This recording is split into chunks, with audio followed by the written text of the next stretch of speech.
Okay, good morning, good afternoon, good evening, wherever you are in this wonderful world. And welcome back to the Draw Juice universe. I'm Chris Petracchi, or if you're new here, please consider to like and subscribe. Hit the notifications so you know when I'm going live, and leave a comment. That would really help out. So I'm going to check the chat here, make sure everything's good. This is my new stream time. I was streaming Wednesday evenings at 7 p.m. and now it is 8 a.m. I had some scheduling issues that I couldn't change, so we are trying this out here. So if you drop by, let me know in the chat that you can see me and hear me. Looks like everything's okay.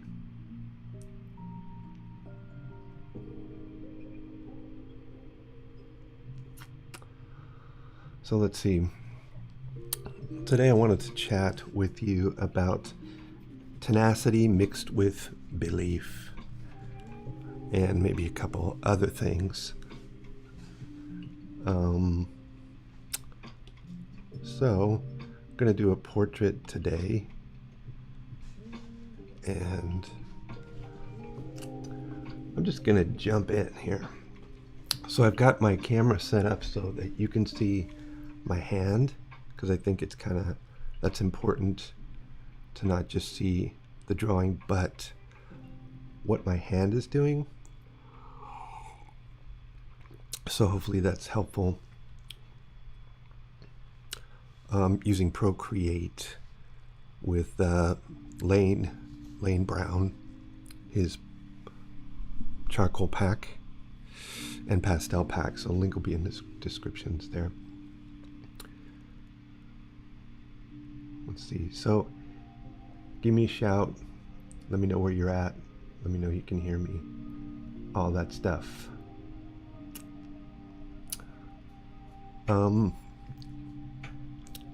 So I wanted to talk a little bit about kind of belief and tenacity. So tenacity really means to hold on to something fast, to hold fast to something and not let go. And so you need some tenacity, and then you need some consistency. So you need to be tenacious over time to survive, to thrive as an artist, and to move forward.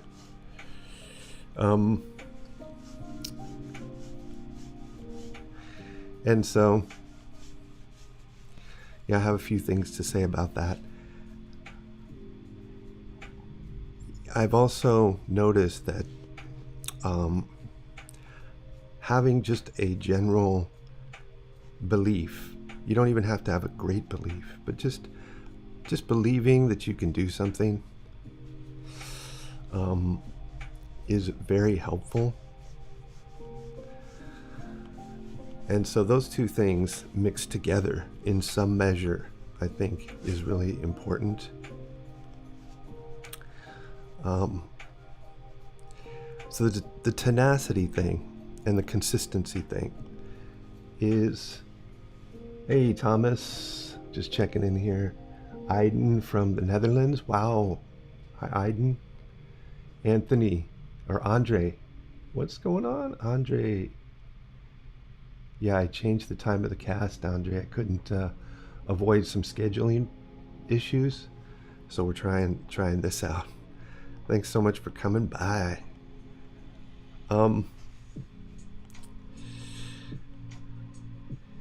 So yeah, we had some schedule changes over here,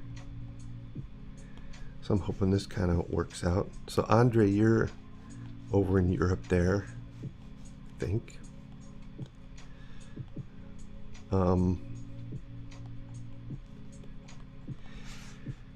So let's see, I was saying about tenacity, and part of it is being an artist is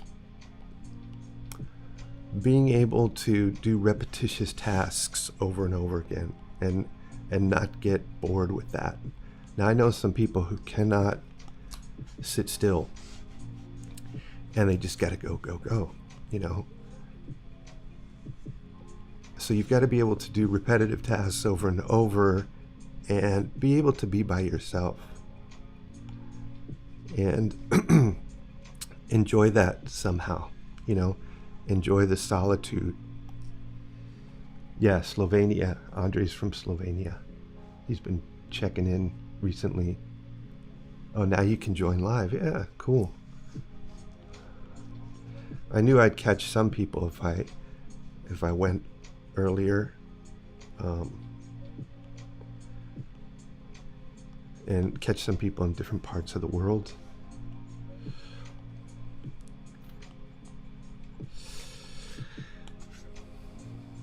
So repetitive tasks, be by yourself, and be tenacious in that. So the repetitive task thing, that does require some tenacity, in my mind. It definitely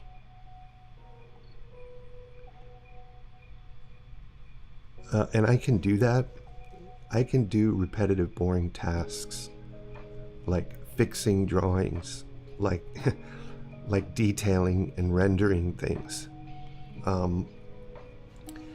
Right? Those are not maybe the funnest things, because things tend to really bog down when you're detailing and they slow down. And so, what else? It's kind of like when I was a kid, I had to mow the lawn. I had to mow the lawn, front and back, and it was lonely, and it was not fun. And, you know, Saturday morning, had to do it. And so, you know, it's sort of like a chore. Sometimes parts of the art process are like a chore. And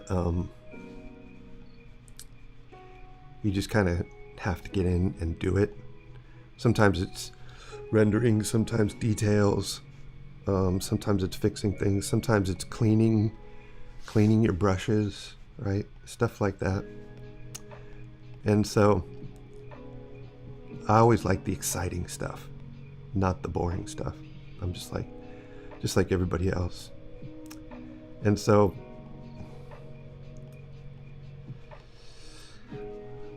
the story about tenacity,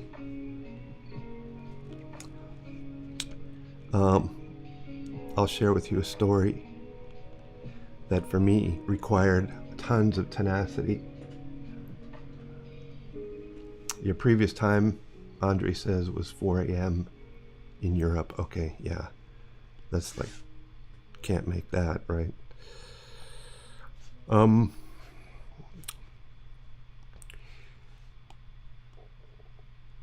So many years ago, I was in the hospital for 4 months. Now, this is an extreme story of tenacity, okay?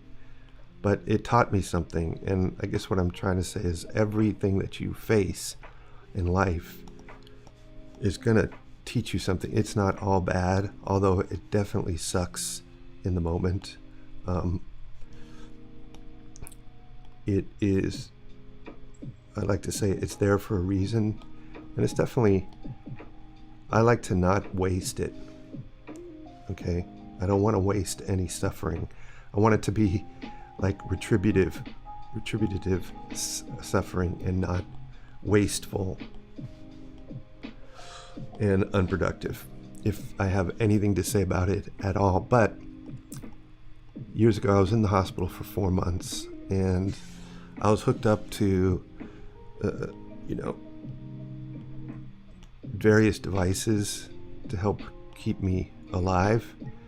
So I had an IV pole, and I had bags of stuff, and hooked up to me, and I was really facing death. So I was just in survival mode. And I didn't want to die. And so I took my IV pole with all the stuff hooked to it because I couldn't unhook. You know, the food was there, the medicine was there. And so I would walk around the hospital in my pajamas, right, in my slippers. And then it got to where, you know, okay, I need to go outside. So everything was like on a battery. So I had an IV pole with bags of stuff, and then a battery that was hooked to it, a big box that controlled everything and had the power. So I would just unplug and go outside. There was a patch of grass, and I would find that patch of grass, and I would sit in a chair by it, or just go stand by it, and there was a little tree by that. I didn't care what I looked like. I just did what I had to do to survive.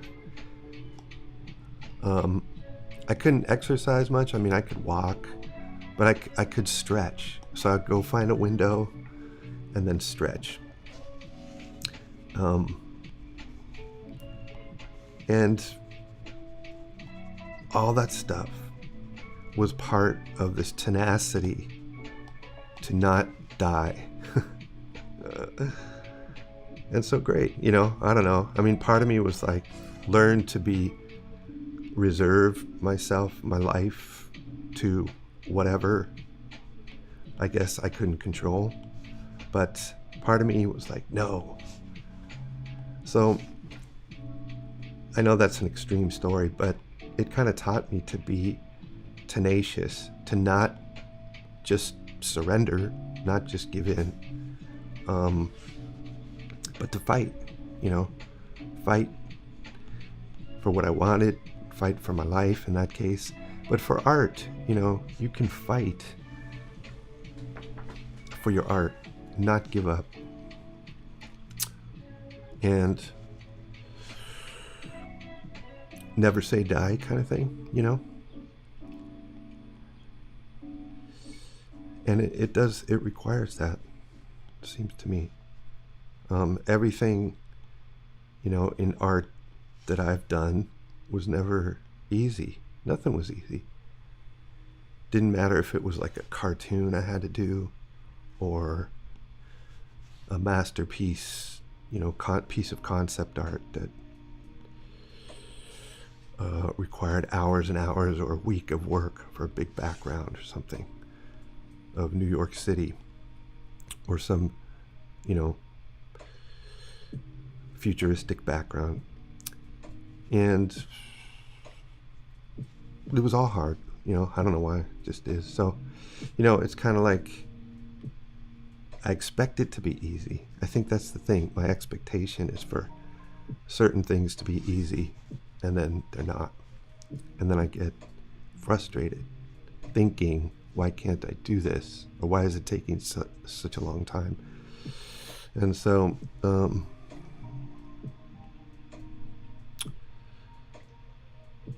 I guess just realizing that, you know, whenever there's something you want to do, it's going to be a struggle, and just kind of expect that. And then if it comes out to be not a struggle, then you can just be pleasantly surprised. But if it is a struggle, you have the wherewithal for the battle, you know. So that's the tenacity thing, I think. And then the part about the belief, you know, mixing it with belief. I think I've talked about that before, kind of like the cheerleader inside you that, you know, just entertain the idea that you can do this. And then try to maintain that attitude. Anybody know what I'm talking about? Because it's that, I feel, here's another part of it. I feel that doing art, why do I do art?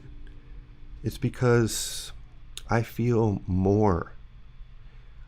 I feel like a better version of myself when I do art. I feel I'm expanding myself, if that makes any sense. I'm reaching, I'm creating art to sort of participate in the beauty that I see around me. And that enlarges my soul. It expands me. And then the process of being tenacious, going for it, is also part of that. I'm striving to be better than I am right now. Each time, and I think that that's probably a universal thing. I think every culture has things set up for that, like religion, like philosophy. I mean, I don't think you can find a civilization in the world in the past that didn't have some sort of structure, some sort of hierarchy or structure, or something set in place that to help the community to deal with hardship and pain and grow and expand, find joy and happiness.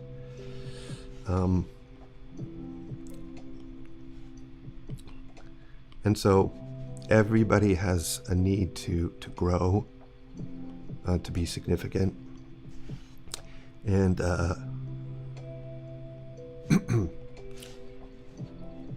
so you're probably no different than I am.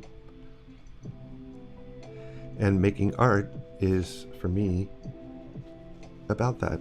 It's about that pursuit. And your art can facilitate, in part, through the viewer, their expansion, their participating in that kind of experience of enlargement, let's say. People pay big money for that, right? People go to movies, people go to church, people go to therapy to try and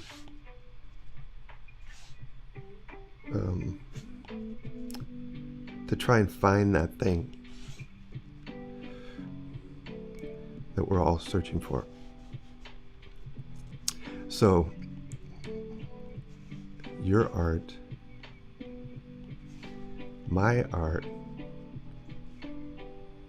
can bring people, a level of joy or growth. It can help people de-stress. It can help people see the world in a new way. And that's pretty cool. It's kind of cheap if you think about it. Somebody could just show up at a museum or go online and find your work and be uplifted. And I think that that's way cool to me. So I think that's a worthy thing. Let me know what you think in the chat. Unique Master rocks, dude. Who is Unique Master rocks? I like that. I like the confidence in that name.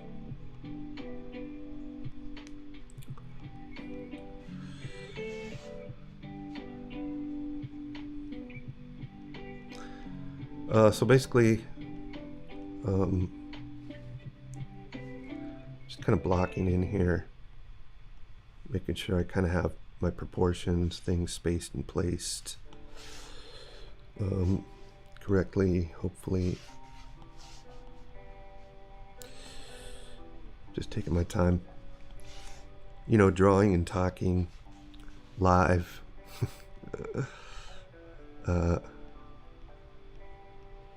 You can draw a lot faster without talking.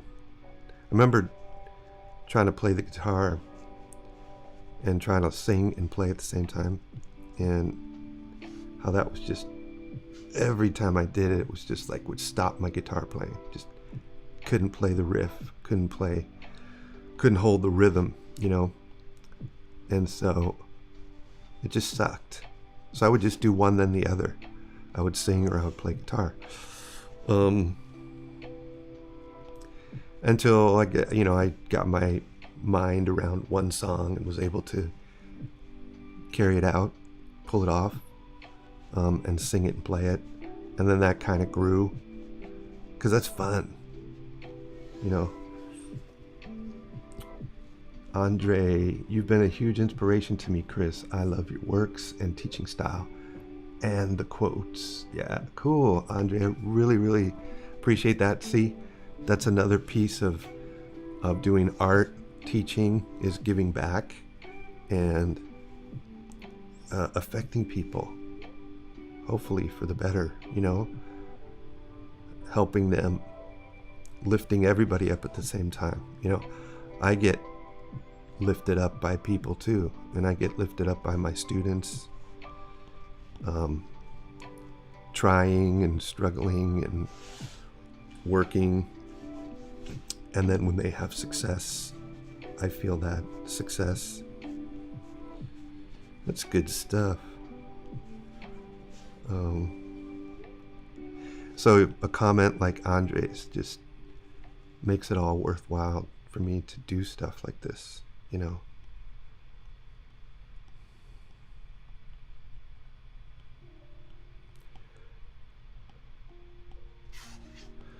feel like I'm getting this face slightly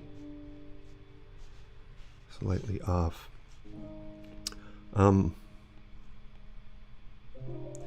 So the belief thing is like the tenacity, the belief, it's all mixed together, because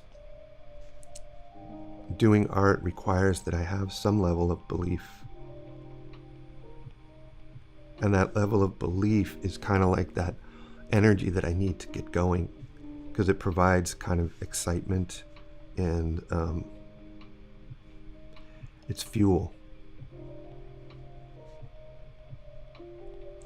And then the tenacity helps me keep going when the initial excitement wears off. And that's the discipline. It's the, doing the same thing over and over.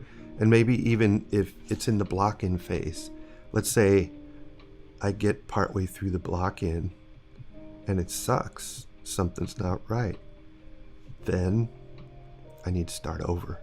And that requires tenacity, absolutely, right?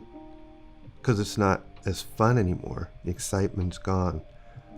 I didn't live up to my expectations that day of how great I thought I was, or how, great the piece that I thought I could produce.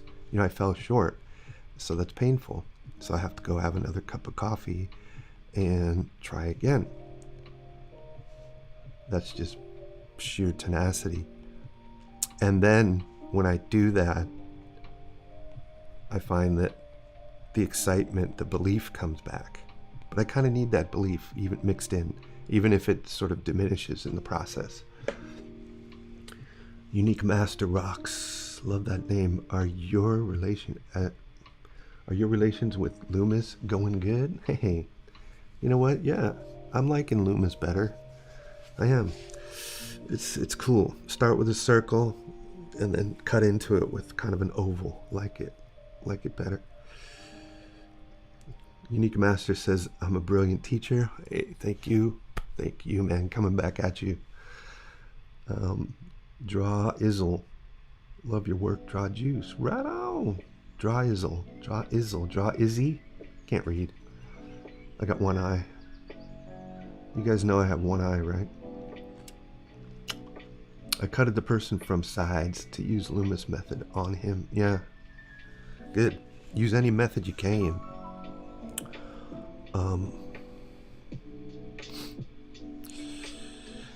So yeah, what I was saying That's what I was saying. So, and I could get even further into the process and then it completely sucks and I'm gonna have to throw it away, and that's not fun. But you have to be willing to kind of let go of stuff, kind of no matter where it's at in the process. And let me encourage you maybe to be okay with that and try it. Like if you feel something's not going right, it's risky, but try again. Maybe just throw it out and you feel that adrenaline, that fear coming up, like I'm gonna just throw this away. Don't love your drawings too much. Hey Dan, what's up? Buongiorno. I know my French, that's Italian, right? Bonjour, bona. Yeah, I still can't speak French, but welcome Dan. It's great to have you. But I grow a lot when I throw things out, and there's that fear, and I do it because there's also the disappointment. But I find that I get something new from that because that first failure, I can build on it. So don't be afraid to, throw it out because you're gonna learn and you're gonna get better. Because throwing something out is like losing a basketball game or a baseball game or whatever. It's like losing, right? It's kind of painful. So you're like, I'm not gonna do that again. I want to win. So everything has something for us. The hospital stay, the brush with death, the lost relationship, the failure in your art that day or that moment. And it's all good. You just want to try and, minimize those moments, right? Because we all hate that. And so how do we do that? We just minimize by learning from our mistakes and then trying again. And again and again and again, right? It's like it never stops. So be tenacious.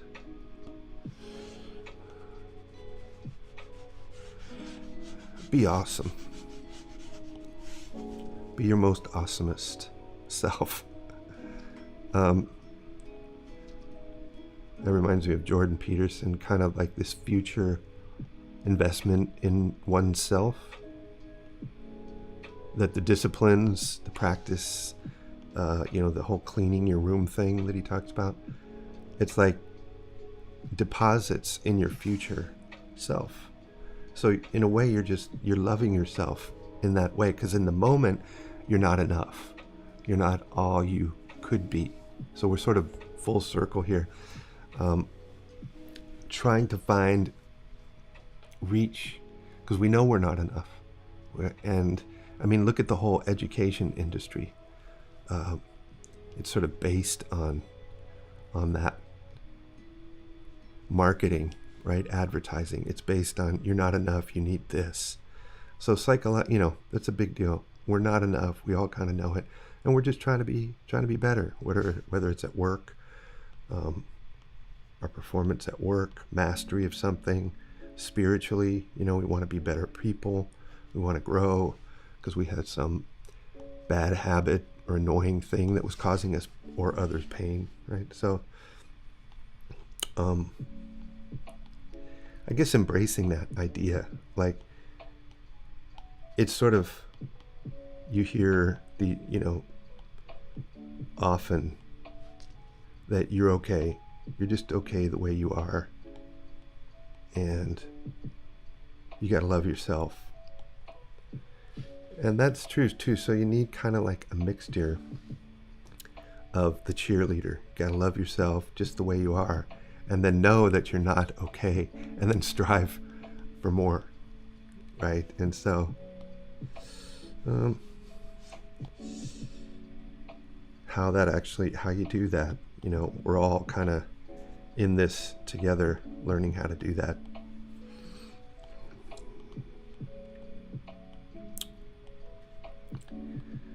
You can leave me some hot tips in the comments.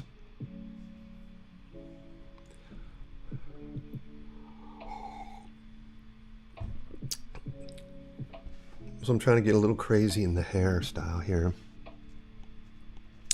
I haven't really, I'm starting to commit now to this block in,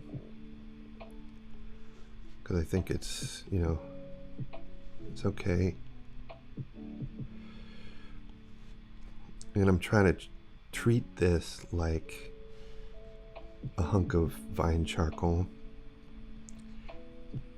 Something that I can use like a big paintbrush, like a big thick stick of, let me show you.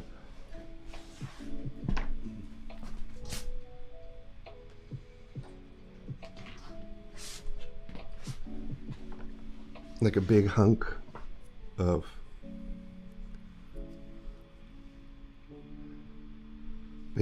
of vine charcoal. Can you see that? It's about, I don't know, 1/4 inch thick. Just goes on, but it's easy to remove, super easy. So it's nice to block in with. You can use a paper stump like that.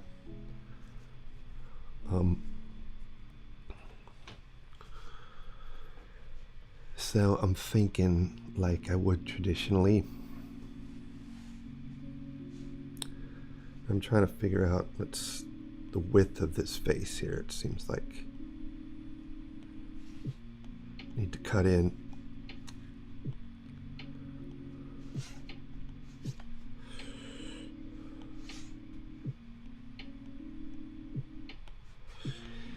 So if you stay at the block-in phase for a long time and you're practicing your fundamentals, like spacing and placing, finding the center line, finding the shapes, proportions, that's good time well spent.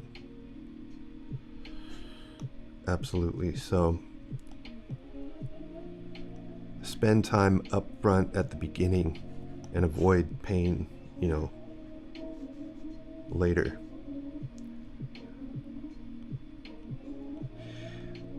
Like my big thing was I always got the distance between the eyes and the nose wrong. And so, I just, for years, I would just ignore that, jump in, get into a drawing, and again, later in the process or when time was up in class, I'd look at it and go, oh, damn, if I just put the eyes closer to the nose, and I just wouldn't fix it.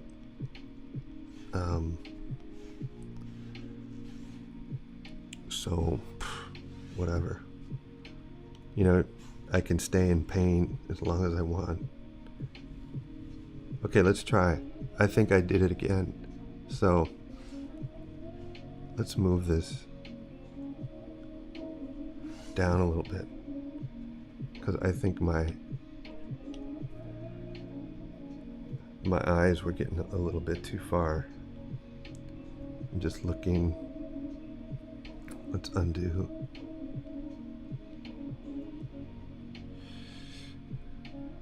I want to try it again. See, let's fix things together. What's going on? Undo that, clear that.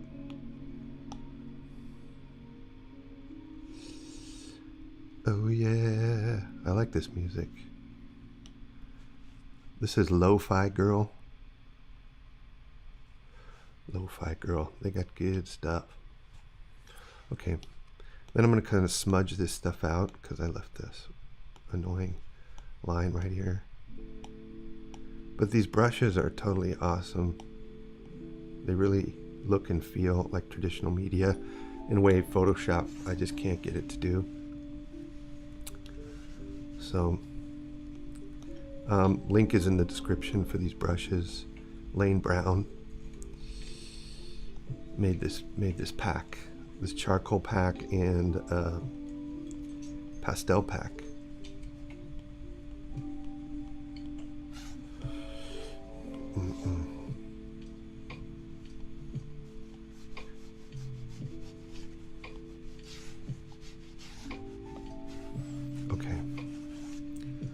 got going? Dan says a comment for a lifetime thesis is a bit short. What's that mean? What do you mean? FNF gives me the thumbs up. Right on. Unique Master Rock says, yeah, my name is Masterpiece. It is.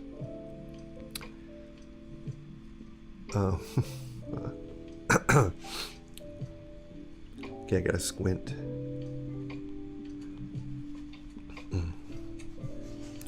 Squint and compare.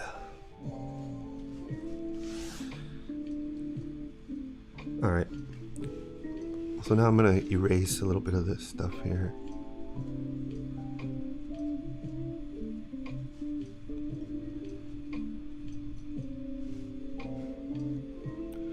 I'm going for like half an hour.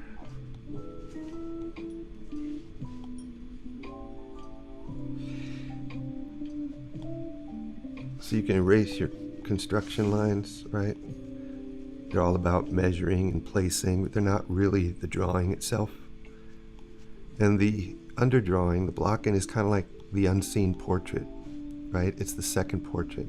It's the first portrait, actually, that no one sees. Dan says, on your reflection about spirituality, how to get better as a human being. Yeah. Right. It's a lifetime thesis. Oh, it's a bit short. I should expand. You want me to expand on that?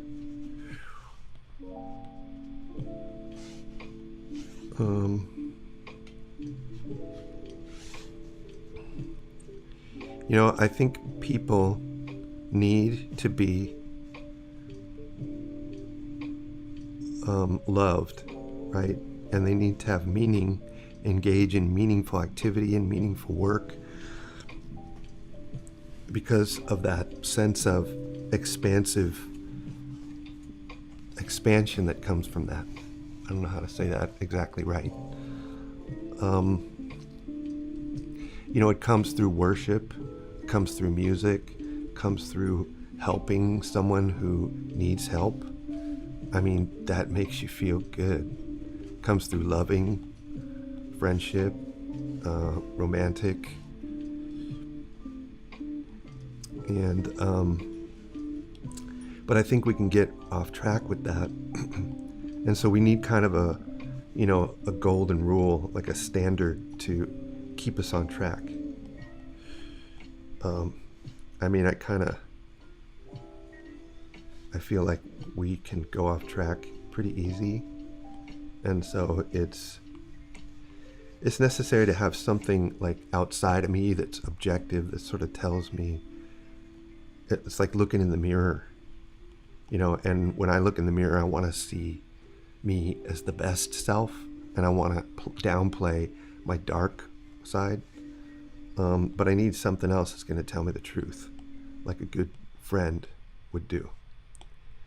You know, so spiritual teaching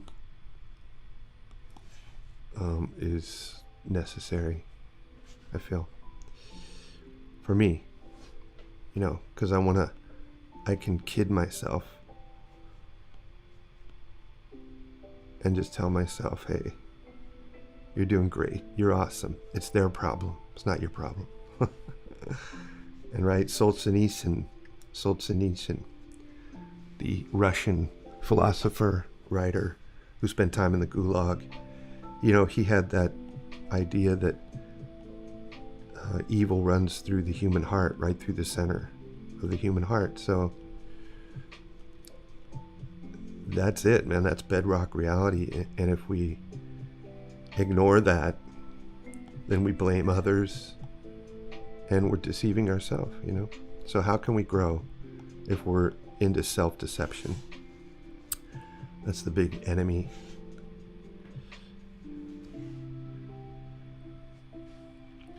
Okay, I'm going to switch up my brushes here.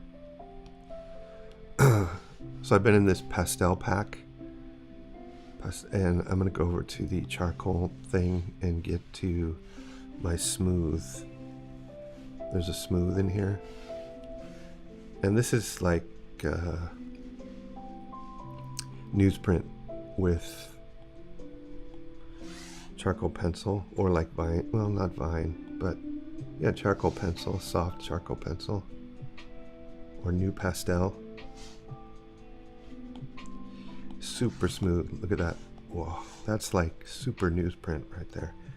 Newsprint is that smooth, cheap stuff that if I hold my pencil like this, I'm gonna get a thin single, no variation in that width. If I hold the pencil on the side, like the shoulder, then I'm gonna get something like that.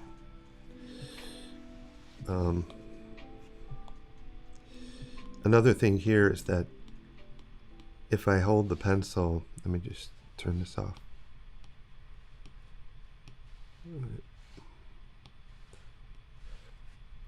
If I do this, I get the hard edge on the top and a gradation on the bottom. If I go the other way, then I get the hard edge on the bottom and the gradation on the top. The problem is doing this, right? It's really awkward. This is easier. But I want this one. I like that one as well. So usually what I would do is I would turn the paper. I would angle the paper to accommodate my wrist. But maybe I could just do this, something like that. So I'm still kind of working out how that works on the iPad. So those are a couple of things to maybe be aware of when you're using the iPad.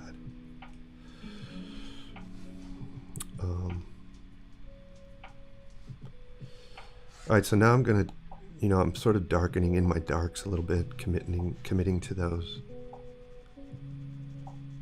Helps me see my design. Even at this point, I could start over, or I could fix things.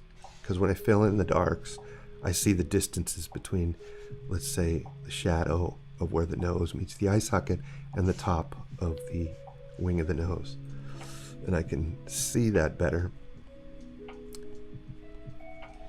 And so I'm going to kind of darken in my darks a little bit more, and then I'll put in some halftones. Squint and compare.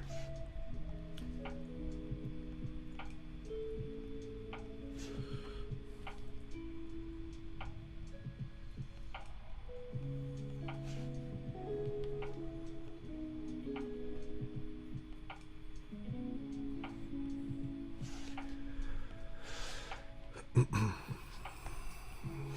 think I want that to be.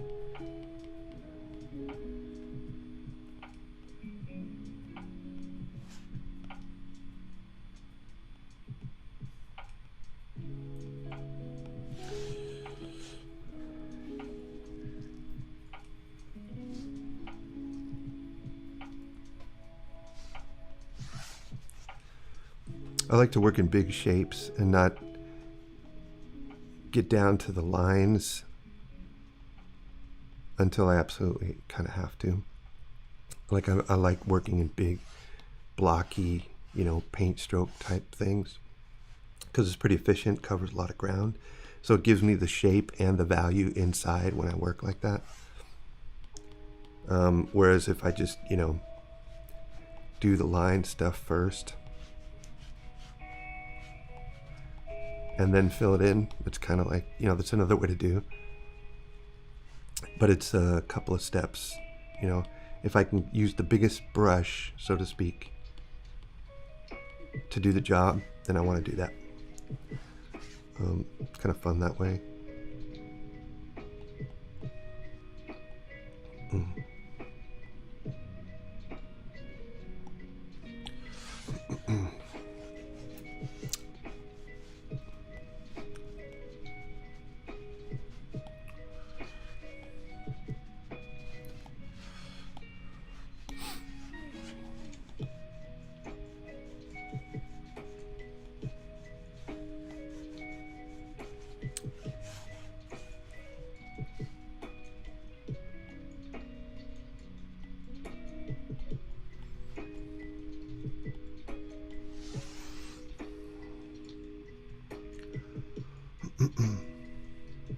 Andre says, I find charcoal hard to erase using block in.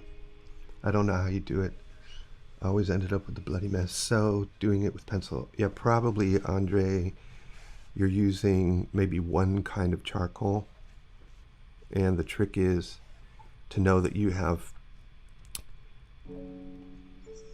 a variety of charcoals you can use. And this is key. The vine charcoal and then the compressed charcoal. The vine charcoal is easy to remove. And the compressed charcoal is when you want to establish and really fix your shapes and commit to them. Then the compressed is much blacker and you can push in and it's hard to erase. So there's two steps. Vine charcoal block in, and you have, big sticks of charcoal.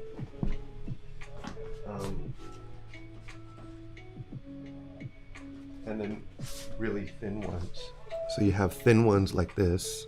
I don't know if you can see that, right? And then thick ones for bigger strokes. And then you have your compressed charcoal pencil to establish and commit to. And so the vine charcoal erase is very easy. And so I use that. If you don't know that, charcoal is an unruly mess. It's a black, it's like, I totally understand. It's almost unusable, right? So with the vine charcoal, you can go in, you can get a, 10% gray, just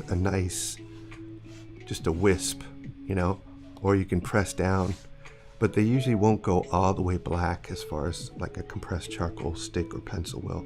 So it kind of controls the values, and there's a nice look to it. I hope that helps. And when I discovered that was huge. So I discovered that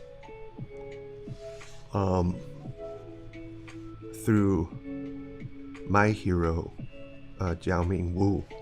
Jiaoming Wu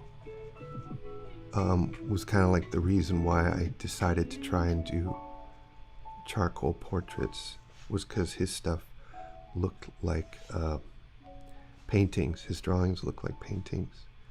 And so I wanted that for my drawings. And so that was the quest, was like unlocking the keys to that. And so he, spelled it out that he, in one of his books that was hard to get in America, that he had, vine charcoal. I didn't really know what vine charcoal was. And he had a process that you go in with the vine and be real free and loose with it, change it easily, and then go in with your darker stuff later with the compressed.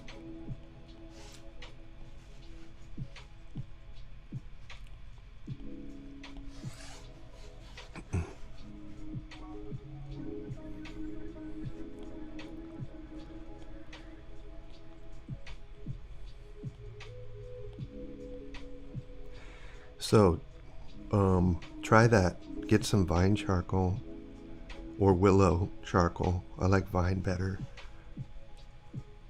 They're made by burning and oxidizing these sticks of willow, and they just suck all the oxygen out of it. It burns it, and you have this charcoal branch, It's burnt branch.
Oh, can I write it? Oh, okay.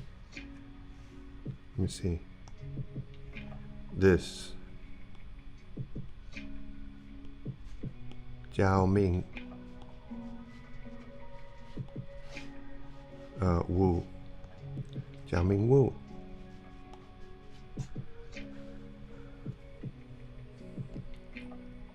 Got it?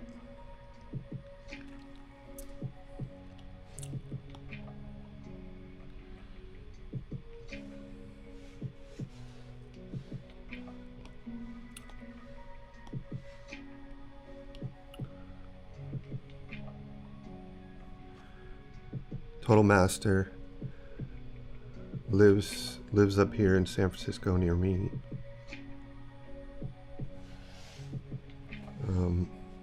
Okay, so let me see. So now I'm going to put on my local value for the skin. It's a value number 2. So Dan knows this. You put your value number 4, value number 2, then you kind of have your yin-yang statement.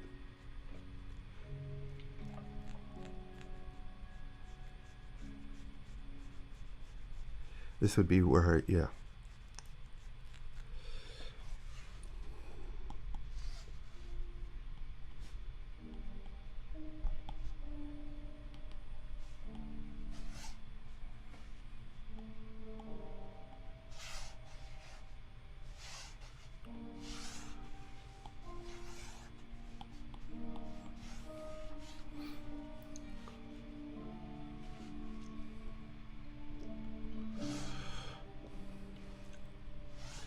Then I can work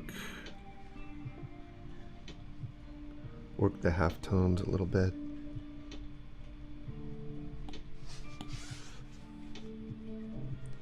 That'd be my value number 3.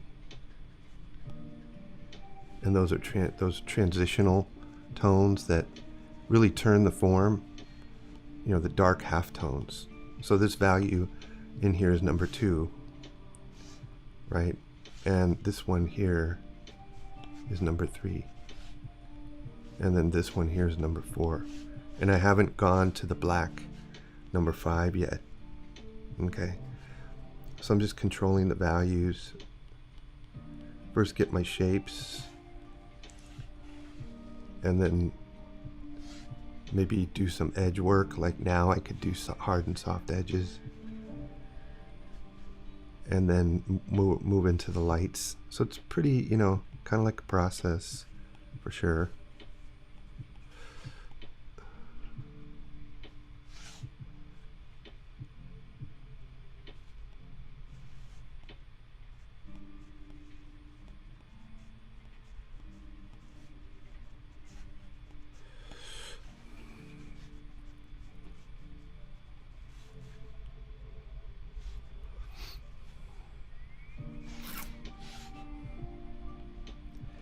Still kind of learning how this Procreate works the best, like what tool to use for what.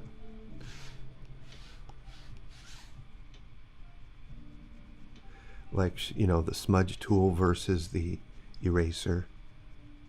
Which one's going to give me, because I know what charcoal can do. And I know what pressure I can use. But with this Procreate iPad, you know, not sure exactly yet. Okay, I'm just gonna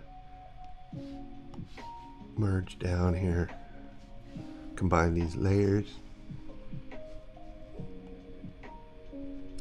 and do some dirty work here with my finger, smudge some stuff.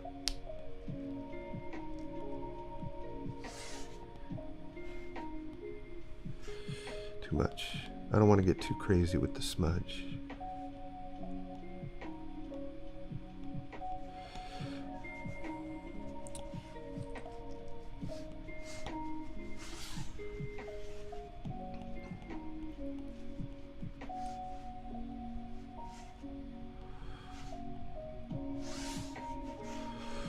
Let's see, maybe I want to just put a little more value on the nose.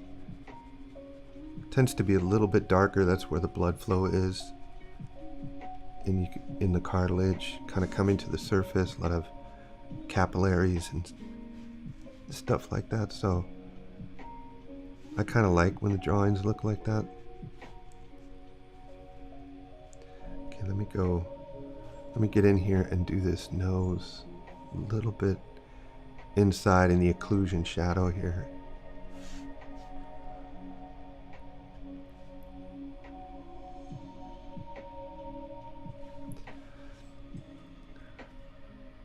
The dude, how can I send you some stuff? What do you want to send me? The dude, welcome the dude.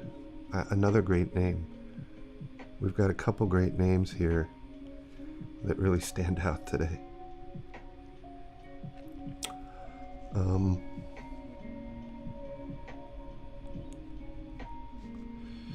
Okay, there's an edge right there that I really need to clean.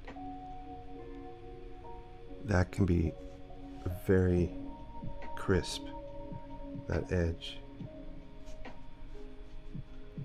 Where the nose ends, right? Still not really hard edged enough. Give me a hard edge, come on.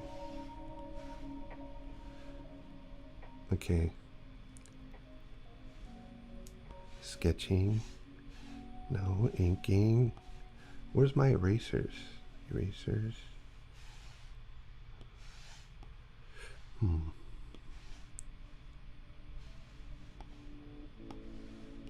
Oh, that's gonna be like a strand. No, wow. Okay, let's just see what this can do.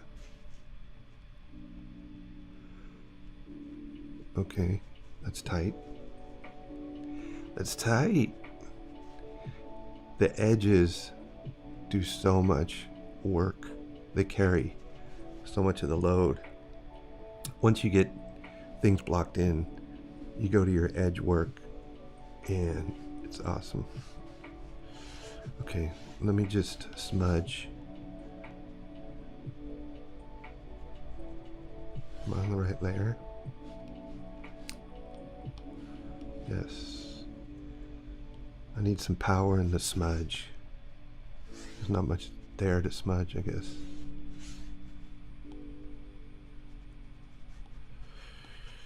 Okay, let's see.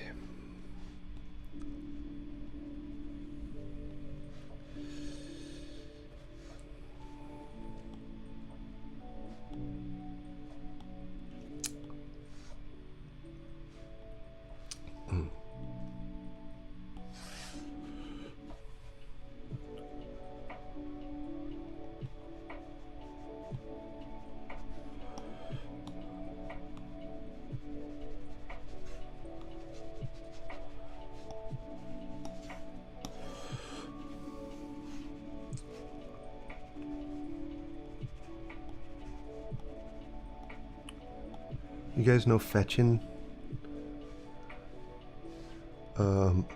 Forget his first name.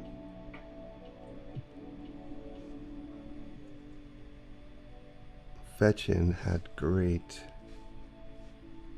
textures and an amazing ability to put down charcoal with textured paper, and it was loose but tight, you know?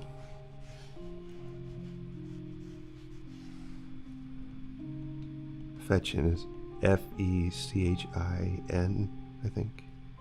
Fetchin.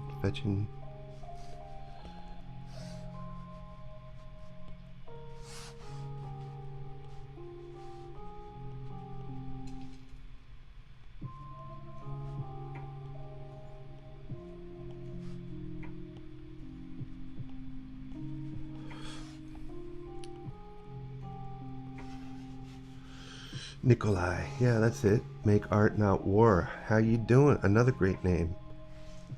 Make art, not war. How are you? Yeah, Nikolai Fetchin.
All right, so I've dispensed all my pearls of knowledge and wisdom today.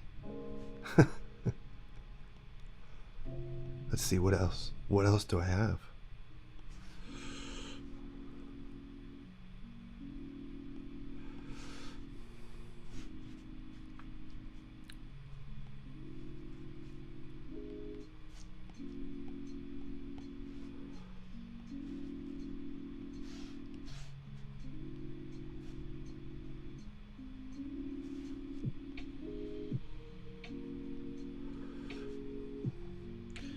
Hey, make art, not war. You really enjoy my tutorials, and I am so grateful for that.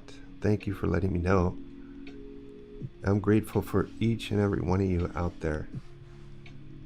Absolutely.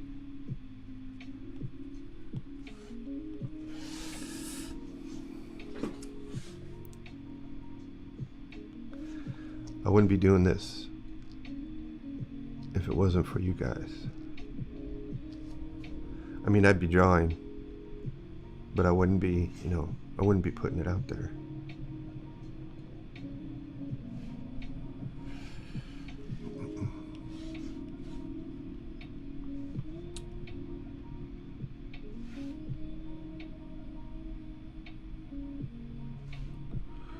I'd be suffering on my own. Is that funny?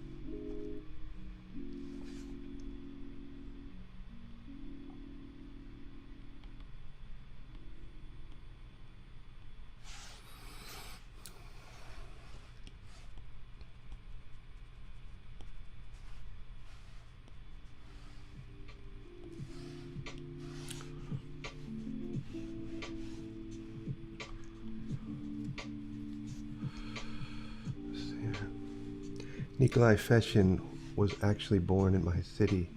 We even have an art school nearby named after him. Make art, not war. Wow. Where do you live?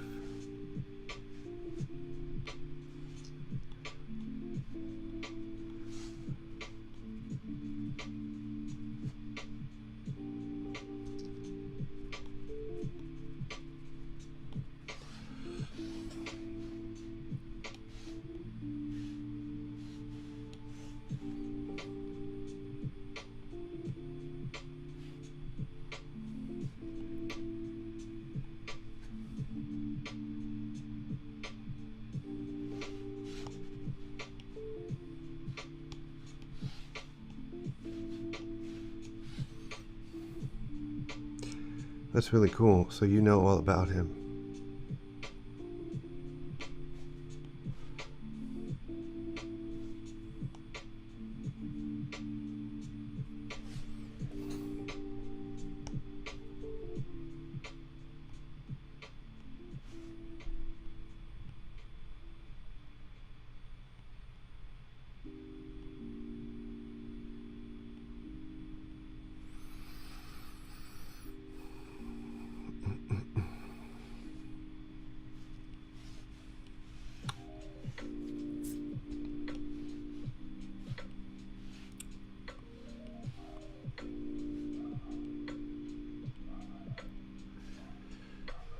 Kazan, Russia. Nice to meet you. Wow. That's really cool. Well, welcome from Russia, from USA. Great to have you. Absolutely great to have you. It's pretty neat. You know, I never even really thought about where Feshin was from. That's my bad. Shame on me. Because I love his style. I mean, he always just stood out to me. But I never studied up on his background.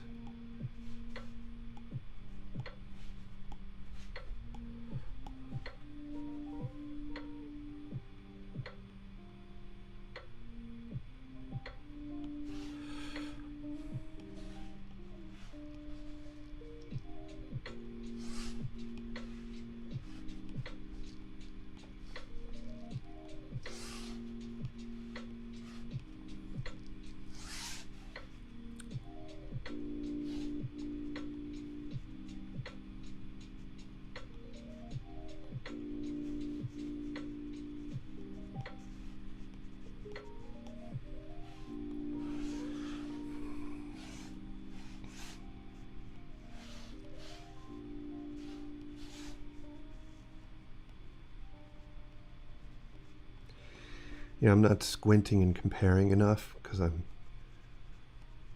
talking and thinking and looking at the chat, and I'm like, I don't want to look stupid like squinting in the camera. But it's so important to do.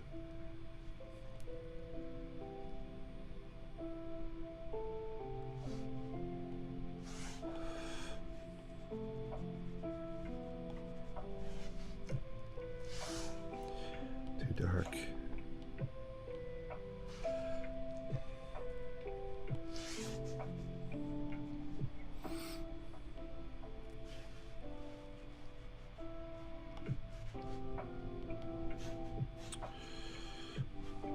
Well,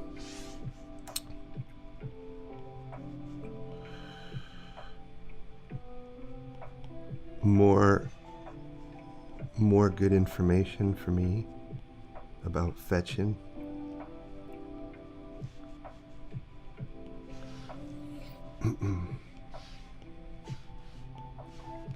So he came over to the US at some point.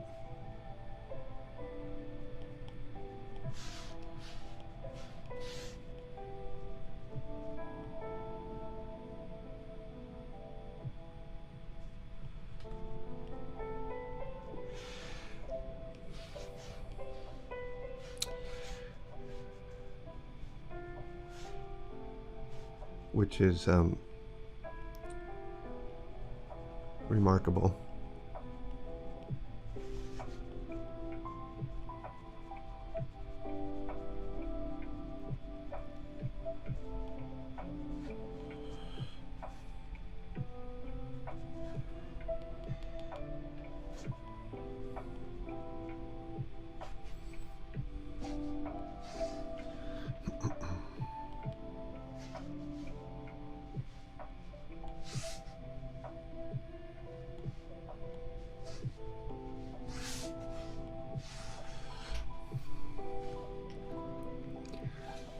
All right, so we've been going for about an hour. Hey, hello everyone. Anil Alcine, is that right? Welcome.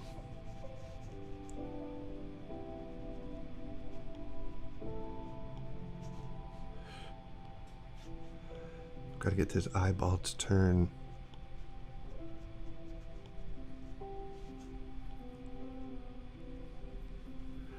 It requires an edge.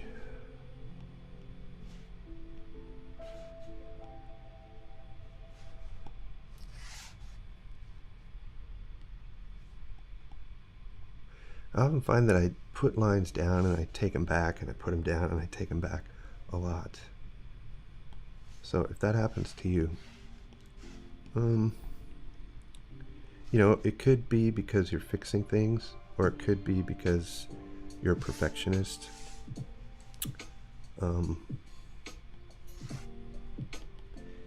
But if I was perfect, I guess I wouldn't have to do that.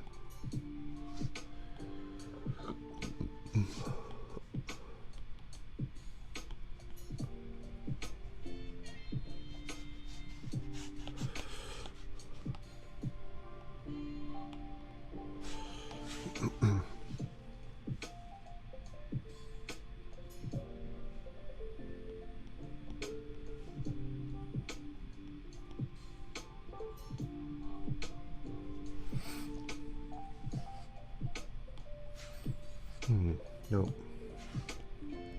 Smudge, maybe.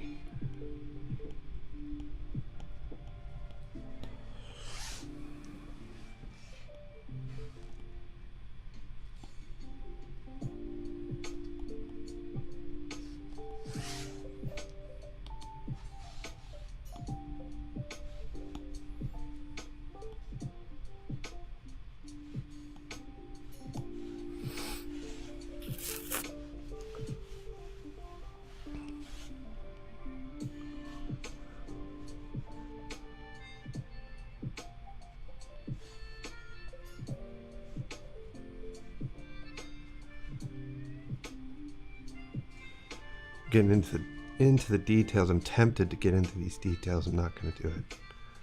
I'm just not going to do it.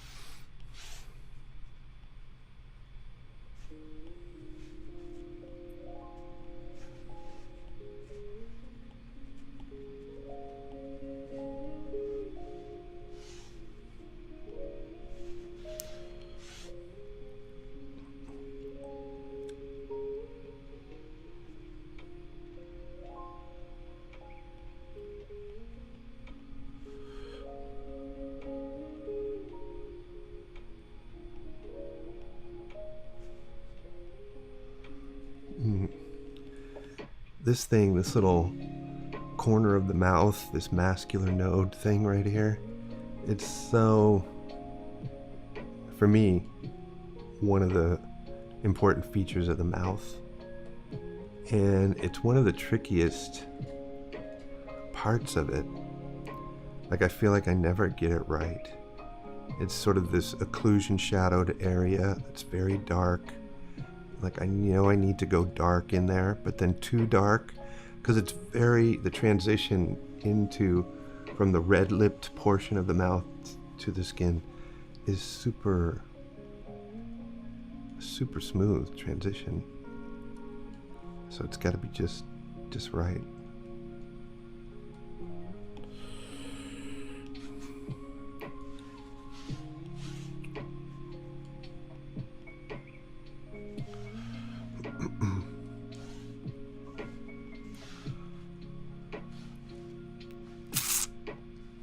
So let's see.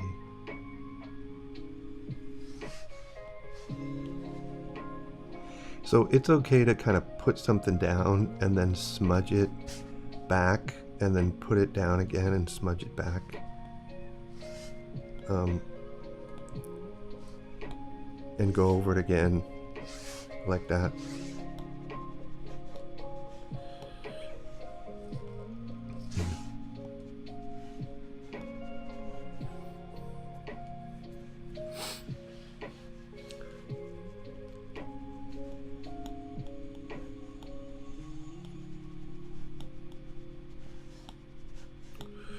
See, so that got all whacked out right there.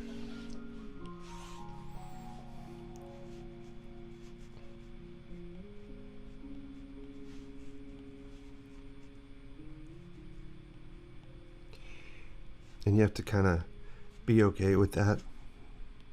It's the valley of the suck.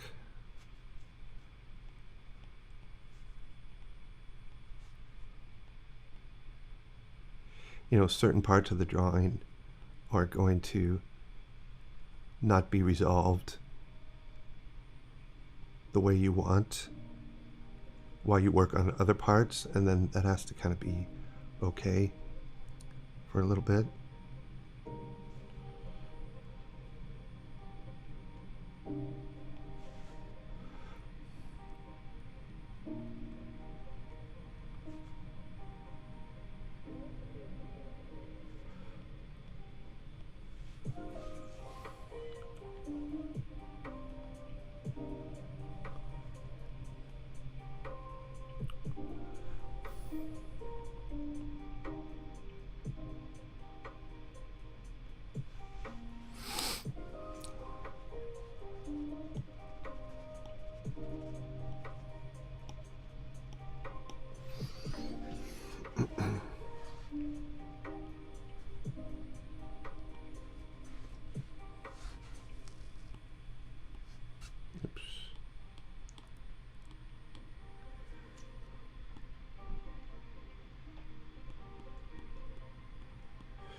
Probably getting to the point where I'm getting tired here.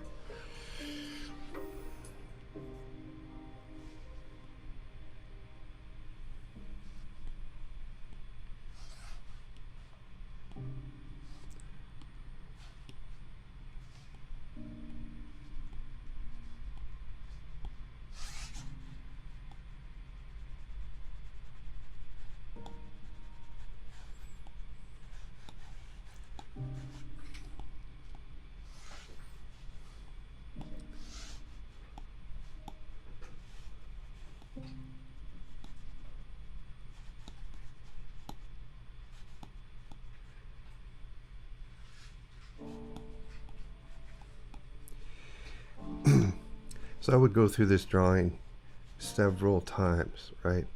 I might not like the value relationships, so I could knock it back, just take a tissue or napkin or paper towel and just kind of knock stuff back and bring it back into the middle, and then go again. And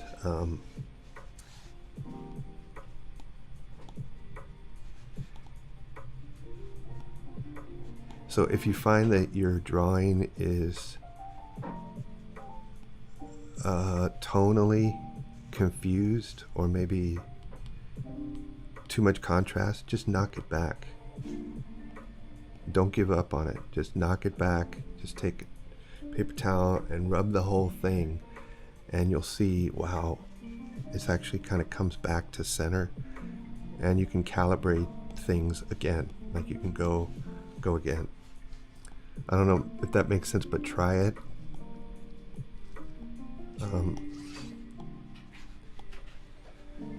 Because I think it will help.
Anil Alcin says, looks great.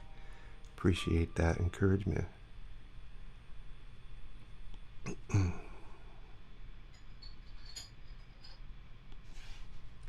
It's getting there, it just goes. You'll find there's kind of a life to the drawing, that it goes, you have all this enthusiasm and you're excited and you start out great, then you get into the drawing and then there's some problems that come up, or something gets out of whack proportionally or with the value structure and relationships, and then you lose that enthusiasm, right? And then you've kind of got to persist and kind of stick with it until you get it back, right? Because you can get it back. There's always that valley of the suck. It just sucks.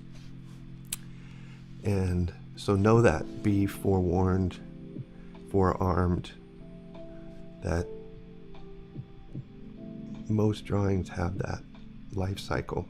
So when you get to that muddy middle that sucks, just say, okay, I won't be defeated by this. I'm going to take a break. I'm going to come back, look at it with fresh eyes, and then kick some ass. Absolutely. Take no prisoners. Be a Nikolai Fechin on that thing. Be a Jiao Ming Wu. Make it submit to you. It's war. The war of art.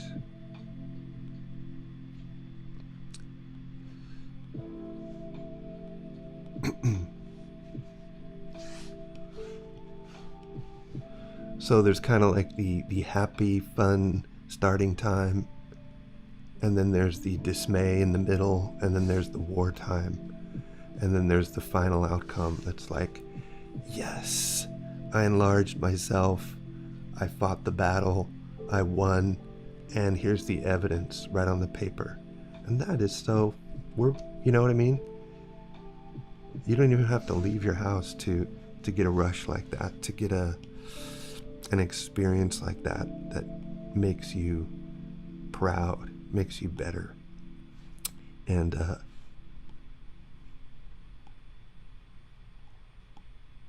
gives you a story to share with someone else who's, struggling in whatever.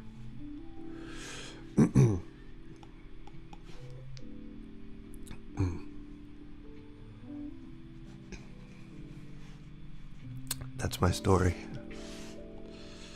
All right, guys, it is time for me to wrap up. And I wish I could stay on longer, but I got to do the next thing I got to do. And I've so enjoyed you guys being here. Wanted to mention you can join the Discord. I've got a private Discord. Link is in the description. And a bunch of artists there learning, drawing, encouraging. So come join that. If you want to study, I've got portrait drawing courses over at drawjuice.com. Check that out. And I'm running a sale right now, 20% off for the Black Friday type stuff. And so there you go, opportunities everywhere. And so thanks again for being here. It's been a pleasure to talk to you, absolutely. And I will see you next time, okay? Hey Dan, thank you. Good. Make our not war. Enjoyed the process. Dan just had a painful defeat on his paper right now. Pain, and it sucks. Won this time. Haha. It's just temporary, right? It's just temporary. Go have a coffee, rip it up, start again, or persist. You have choices, right? Good stuff. All right, guys, thanks for your feedback, and we'll see you next time. Bye-bye.